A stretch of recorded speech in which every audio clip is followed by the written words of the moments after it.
Hello guys, in this tutorial you will learn how you can view the activity report for your workspace and team members on Wrike. So let us guide you through this. So in your Wrike account, guys, you will need to click into this button or icon in the top left, profile and settings, while being logged into your account, of course.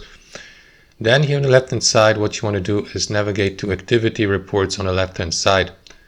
And here guys, start by adding the user or users. For example, if you'd like to add your team, click into this button and then choose my team, or select the users from that list below.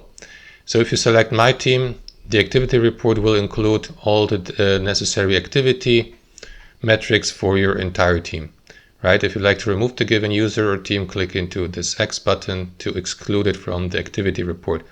Then choose the date here, for example, for today, or a custom time frame, or yesterday, and so on and so forth. Add the operations and the objects. And then guys, at the very bottom, select the report format, either CSV or XLSX.